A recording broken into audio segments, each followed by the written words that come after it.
Enzo Recto, kalaban ang katiwalian at kasinungalingan, kakampi sa katotohanan at kabutihan. Ang isa kasi sa malakas na kaso na isang kontrobersyal na kaso na sinusulong ni Ombudsman Buying yung kay dating Speaker Martin Romualdez. Ang problema kasi kay dating Speaker Martin Romualdez, walang matibay na testigo. Walang matibay na testigo. Ha? Laging sinasabi na ang mastermind ng mga anomalya na yan sa flood control ay si dating Speaker Martin Romualdez. Kasi siyang Speaker ng House. Siya yung may control sa budget. Hawak niya lang, tao niya lang si Saldico. Yan yung laging sinasabi. Pero ang problema, sino ang ebidensya? Ano ang ebidensya? Sino ang testigo? Walang napoproduce na malakas na testigo. Pero ngayon, itong balita na si dating DPWH Secretary Manny Bunuan ay magiging state witness na, ibang klase yan. Ibang klase yan. Pag naging state witness na si dating DPWH Secretary Manny Bunuan, tapos sasabihin ni dating DPWH Secretary Manny Bunuan, kinausap siya ni dating Speaker Martin Romualdez, kasama si Saldico, ganito ang pinag-usapan nila, medyo mabigat yan. Medyo mabigat yan. Kaya sa totoo lang, kung dati, medyo safe si dating Speaker Martin Romualdez kasi wala ngang testigo eh. Pero ngayon, lumabas na si dating DPWH Secretary Manny Bunuan ay magi-state witness na. At ayon kay Miko Clavano, yung Assistant Ombudsman, isa sa mga posible na gagamitin si dating DPWH Secretary Manny Bunuan ay itong kaso laban kay Martin Romualdez. Ano na yan? Binanggit na yan sa isang press briefing ni Assistant Ombudsman Miko Clavano. Para kanino at anong mga importanteng ibubunyag ni Bunuan sa pagiging state witness niya. Malinaw ang sagot ni Asik Clavano diyan.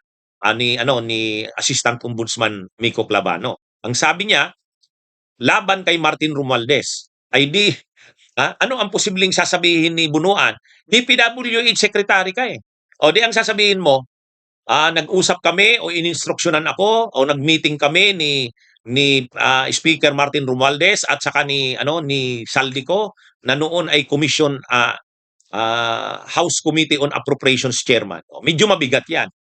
Pagka ganon ang testimonya ni Manny Bunuan, medyo mabigat na ebidensya na testigo yan laban kay dating Speaker Martin Romualdez. At ang isa pang development, alam naman natin, si Ombudsman Buying kasi ayaw niyang gamitin yung testimonya ng mga ex-Marines kung ang kanilang testimonya ay sabay-sabay yung 18. Ang sabi ni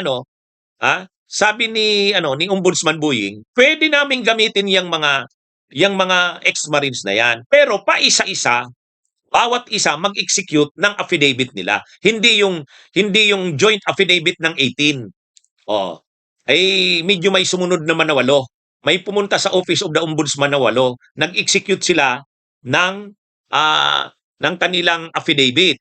At sa kanilang affidavit, syempre, ang main doon na nababanggit nila, si Martin Romualdez. Kaya sabi ni Asik Clavano, yung Assistant Ombudsman, bahagi ng mga ex-Marines, lalo na yung nag-execute ng kanilang individual na affidavit, hindi na bilang 18, kasi hindi imposible naman na yung lahat ng 18 na yon testigo laban kay dating Speaker Martin Romualdez. Siyempre, pipili lang doon kung sino talaga yung may kredibilidad na nag-deliver ng maleta ng pera kay Martin Romualdez. Sino yon? Sabi ni Miko Clavano, ay ni Assistant Ombudsman Miko Clavano, tapos na yon, napirmahan na. So dahil napirmahan na, pwede nang magamit ngayon laban kay Martin Romualdez. Kaya ang mga testigo ngayon laban kay Martin Romualdez ay si dating DPWH Secretary Bunuan at itong ilan doon sa mga ex-Marines, yung talagang nag-execute lang ng individual na mga affidavit. So medyo mabigat ito mga kabunyog. Medyo mabigat ito. Kasi yung sinasabing walang testigo laban kay dating Speaker Martin Romualdez, mayroon na sa ngayon. Kaya medyo ano talaga ito, mabigat ito.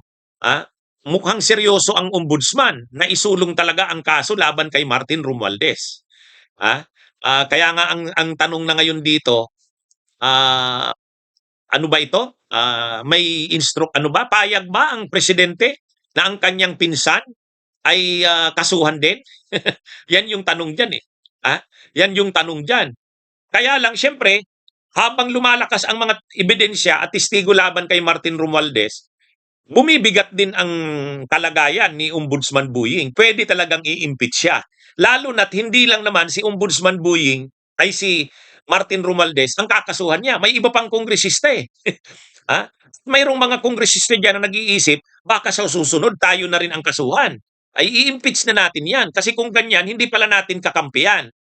Iba talaga, mga kabunyog. Mabigat talaga ang sitwasyon ni Ombudsman Buying sa ngayon. Mabigat talaga yan. Pero sana, sana hindi naman gawin sa kanya yan. Sana hindi naman gawin sa kanya yan. Ngayon may nagsasabi, what he did was wrong, taking Bunuan as a state witness.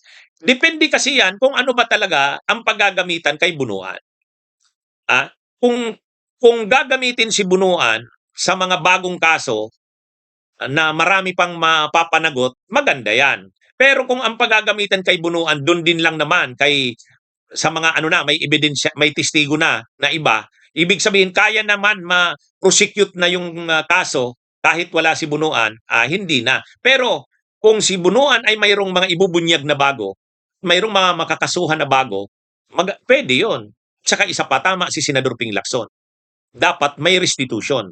Dapat magsauli ng pera si Bunuan. Sabi nga, dapat mga 1 billion yan eh.